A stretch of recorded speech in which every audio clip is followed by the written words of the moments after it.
আজকে আমি কামরাঙ্গা আলু দিয়ে মাছ রান্না করব। দুইটা কামরাঙ্গা নিয়েছি, সুন্দর করে কাইটা নিলাম। এখন একটা আলু নিব, আলুটা ছুইলা পিস পিস করে কাইটা নেব। এ পর্যায়ে আমি 3 পিস বুকের মাছ নিয়েছি আর কি, মাছও না লেজও না। এটা হলুদ আর লবণ মাখাবো, মাখাইয়ে আমি 10 মিনিটের জন্য রাইখে দিব। আমি হাত দিয়ে অনেক সুন্দর করে মাখাই নিয়েছি। প্যানে সরিষার তেল গরম করে নিয়েছি, এখন আস্তে আস্তে করে মাছটা ভাজা নিব। একটু সময় নিয়ে ভাজবো যাতে খাইতে ভালো লাগে। আমি একবারে পোড়া পোড়া করব না, কারণ একবারে পোড়া পোড়া করলে আমার কাছে ভালো লাগে না। মিডিয়াম আর কি ভাজছি।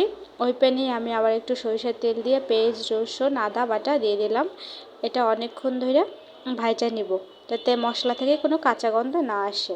ভাজা শেষ, লবণ, হলুদের গুঁড়া, মরিচের গুঁড়া, ধনিয়ার গুঁড়া দিয়ে আবার একটু পানি দিয়ে সুন্দর করে মশলাটা কষাই নেব। আসলে কামরাঙ্গা দিয়া মাছ রান্না আমি প্রথমবারই খাইছি। আমার অফিসের একজনের কাছ থেকে রেসিপিটা শুনে আমার অনেক বেশি ভালো লাগছে, এজন্য ভাবলাম আমিও আজকে ট্রাই করি। একটু টকটক লাগছে, আমি খাইয়া তারপর ভিডিওটা এডিট করলাম। টক হইলেও কোনো সমস্যা নেই, ভালো লাগছে। মশলা কষানোর পর আমি আলু আর কামরাঙ্গাটা দিয়া আরও সুন্দর করে মশলার সাথে 5 মিনিটের জন্য ঢাইকে কষাই নেব। এটা কষানোর উপরে সব কিছু, যত বেশি কষাবো খাইতে তত বেশি ভালো লাগবে।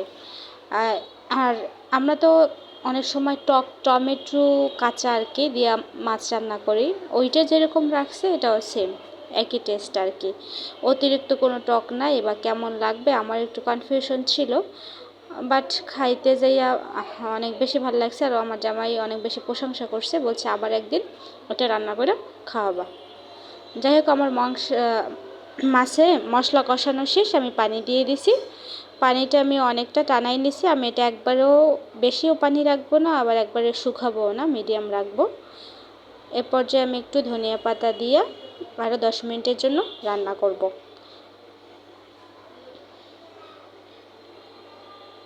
আসলে প্রতিদিন নতুন নতুন জিনিস, নতুন নতুন রেসিপি করতে আমার অনেক বেশি ভালো লাগে, জানি না কেন। এ পর্যায়ে আমার তরকারিটা আমি নামাই নেব। কালারটা কিন্তু জোস। আমি ভাত নিয়েছি, সাথে হচ্ছে গরম গরমই 1 পিস মাছ নিয়েছি, কামরাঙ্গা আর আলু। আমি ঝোলটা একটু বেশি নিয়ে এখন শুরু করব। ঝোলটা যে এত বেশি টেস্ট হয়েছে কি বলবো গাইস, যেটা বলার বাহিরে।